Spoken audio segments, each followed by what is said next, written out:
நிறைவாழ்வு AG சபை வழங்கும் morning மன்னாவிற்கு உங்களை அன்போடு வரவேற்கிறோம்.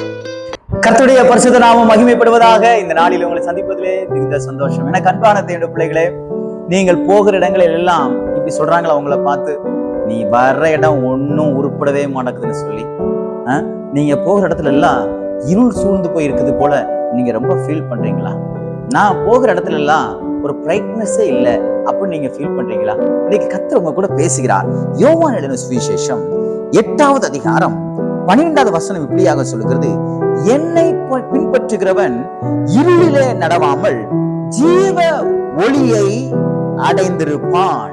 இயேசு கிறிஸ்து சீஷர்களை பார்த்து, ஜனங்களை பார்த்து சொன்ன வார்த்தை, என்ன பின்பற்றி வாங்க, நான் உலகத்திற்கு ஒளியா இருக்கிறேன்.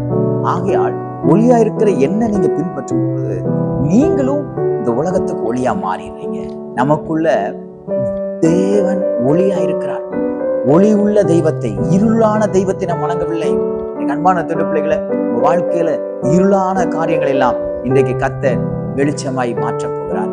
எந்தெந்த காரியங்களாம் உங்களுக்கு மறைவாக இருக்கிறதோ, புரியாத புதிராக இருக்கிறதோ, நீங்கள் போகிற காரியங்கள் எல்லாம் மற்ற பிரச்சனைகள் எல்லாம் சூழ்ந்து கொண்டு அவைகள் உங்களுக்கு மறைவாக இருக்கிறதோ, இந்த வெளிச்சமாகிய இந்த ஜீவ ஒளியாகிய கர்த்தர் உங்க கூட இருக்கிறபடினால நீங்க போகிற இடத்துல ஒரு பிரைட்னஸ் உண்டாகும், ஒரு பிரகாசம் உண்டாகும். அந்த பிரகாசத்தின் மூலமாய் என்ன நடக்கும் தெரியுமா?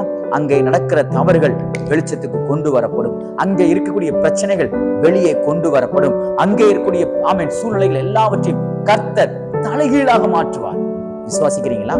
ஏனென்றால் ஒளியுள்ள ஜீவ ஒளியாகிய இயேசு கிறிஸ்து நமக்குள்ள இருக்கிறதுனால நம்மளும் ஜீவ ஒளியாக மாற முடியும். எனக்கு அன்பான பிள்ளைகளே, நீங்க ஒரு மனுஷன்கிட்ட பேசும்பொழுது அவனுக்குள்ள இருள் இருக்குமா, ஆனால் அந்த இருளை நீங்கள் பேசும்பொழுது கர்த்தர் வெளிச்சமாக மாற்றி கொடுப்பார். அவனுக்குள்ள இருக்கிற பிரச்சனையை கர்த்தர் உங்களுக்கு ஐடென்டிபிகேஷன் பண்ண வைப்பார். உங்க பிசினஸ்ல இருக்கக்கூடிய இருளான காரியத்தை கர்த்தர் புரிய வைப்பார். உங்க வாழ்க்கையில எதனால நான் கீழே விழுந்து கிடக்கிறேன், ஏன் எனக்கு இப்படிப்பட்ட ஒரு சூழ்நிலைய இருக்கு அப்படிங்கிறத இன்றைக்கு கர்த்தர் தெளிவுபடுத்துவார். காரணம், உங்களுக்குள்ள ஜீவ ஒளி இருக்குது. இந்த ஜீவ ஒளி பரலோகத்துக்கு நேராக நடத்தும். இந்த உலகத்துக்குரிய காரியங்களிலும் ஞானமுள்ள மனுஷனாக மாற்றும். ஆகையால் பயப்படாதீங்க. உங்களுக்கு முன்பாக இருக்கிற எல்லா இருளையும் இன்றைக்கு அவன் மறைய பண்ணுகிற நாள். உங்களுக்குள்ள இருக்கிற ஜீவ ஒளி பிரகாசித்து அநேகரை உங்கள் பக்கமாக இழுத்து அநேக சந்தேகத்தோடு இருக்கிற சந்தேகங்களை இன்றைக்கு மாற்றி போட்டு, எதிர்காலத்தை குறித்து உங்களுக்கு சந்தேகம் இருக்கலாம், அது ஒரு இருள் போல இருக்கலாம், அதிலே கர்த்தர் வெளிச்சத்தை கட்டிடுவார். வேலையை குறித்து சந்தேகங்கள் இருக்கலாம், வேலையில ஒரு இருள் இருக்கிறது போல இருக்கலாம், கர்த்தர் ஜீவ ஒளியின் மூலமாக அந்த இருளை மாற்றி போடுவார். சரீரத்திலே வியாதியோடு கூட இருக்கலாம், வியாதி என்கிற இருள் உங்களை சூழ்ந்து கொண்டிருக்கலாம். ஜீவ ஒளி உங்களுக்குள்ளே வரும்பொழுது வியாதி தானாய் வெளியே போகிறத நீங்க உணர முடியும்.